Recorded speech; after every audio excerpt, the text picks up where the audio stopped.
എതുവാ dream റോളാ?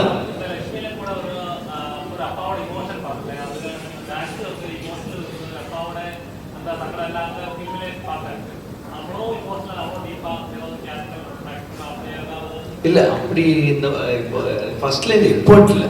From beginning days dream role மாதிரி எதுவும் எனக்கு வந்ததில்லை. But whatever I do I give my 200%. அது பட் வந்தது கரெக்டாக பண்ணணுன்றது அந்த இது இருக்குது எனக்கு. இல்லை அதுதான் அந்த director believe me. So I thought can I do? I asked yes sir you can do it. Then I will go there. That's it according to directors.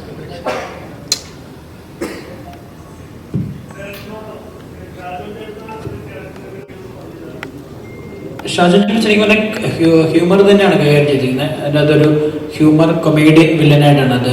സാധാരണ തമിഴ് സിനിമകളിലൊക്കെയുള്ള നമ്മൾ തമിഴ് ആക്ടേഴ്സിനെ വെച്ച് ചെയ്യുന്ന ഒരു സാധനം ഞാനിന്ന് ജസ്റ്റ് ടെസ്റ്റ് ചെയ്ത ആദ്യം. പക്ഷേ ശരിക്കും അത് നന്നായിട്ട് വർക്കായിട്ടുണ്ട്. സിനിമയിൽ അധികം പേരോട്ട് ചെയ്തിട്ടുണ്ട് ഷാജുനേട്ടൻ.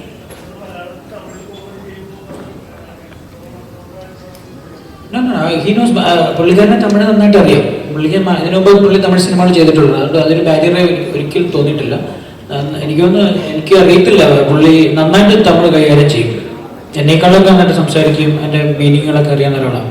അതുകൊണ്ട് അത് ഈസി ആയിരുന്നു.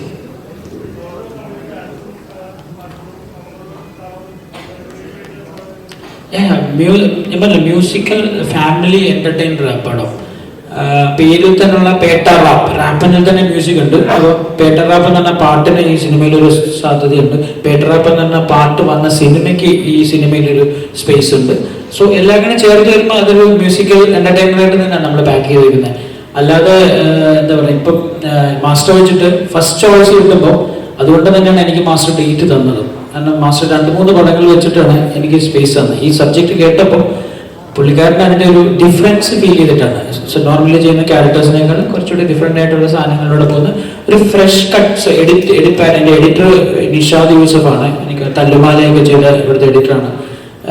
അദ്ദേഹം അധികം പേരുടെ പടം എഡിറ്റ് ചെയ്ത് വെച്ചിട്ടുണ്ട്. അപ്പോൾ അതിൻ്റെ ഒരു ഭംഗിയൊക്കെ ഉണ്ട് ഈ സിനിമയ്ക്ക്. പിന്നെ 2 മണിക്കൂറേ ഉള്ളൂ. വളരെ ഫാസ്റ്റായി പോകുന്ന ഒരു സബ്ജക്റ്റാണ്. ലാഗുകൾ ഡ്രാഗുകൾ ഒന്നും ഇല്ലാതെ പോകുന്ന ഫൺ ട്രാവലാണ്.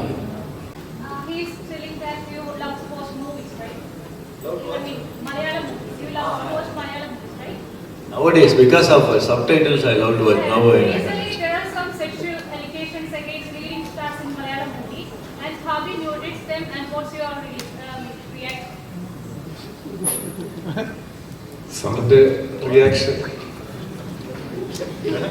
സത്യം പറഞ്ഞാൽ മാസ്റ്റർക്ക് അതിനെ പറ്റി ഒന്നും ഈ ഡെസിനോ അബൌട്ട് അങ്ങനെ പുള്ളി അങ്ങനത്തെ ഒരു കാര്യങ്ങൾ ഫോളോ ചെയ്യാത്ത ഒരാളെന്ന് എനിക്ക് തോന്നുന്നു. എന്നോട് പോലും ഇതുവരെ ചോദിച്ചിട്ടില്ല. അപ്പോൾ നമ്മൾ അങ്ങനത്തെ ഒരു സാഹചര്യത്തിൽ അദ്ദേഹത്തോട് അങ്ങനത്തെ ഒരു ക്വസ്റ്റ്യൻ്റെ പോലും ആവശ്യമില്ല. ഇതെല്ലാം നിയമത്തിൻ്റെയും കാര്യങ്ങളുടെ എല്ലാം പുറകെ നിൽക്കുന്നതാണ്. അപ്പം നമ്മളെപ്പോലത്തെ ഒരാൾക്ക് അത് പറയാനുള്ള അതിനുള്ള അർഹതയില്ലെന്ന് തന്നെ. ഞാൻ വലിയൊരു ഒരുപാട് സീനിയേഴ്സ് ഡീൽ ചെയ്യുന്ന ഒരു ഡിപ്പാർട്ട്മെൻ്റ് ഉണ്ട് ഇവിടെ. അതിന് പോലീസുണ്ട്, സംവിധാനങ്ങളുണ്ട്, നിയമങ്ങളുണ്ട്. സോ അത് അതിൻ്റെ വഴിക്ക് നടക്കട്ടെ. നമ്മളെപ്പോലത്തെ ചെറിയ സിനിമക്കാർ എന്തിനാണ് നിങ്ങൾ ഇങ്ങനത്തെ ക്വസ്റ്റ്യൻസ് ചോദിച്ച് വിഷമിപ്പിക്കുന്നത്?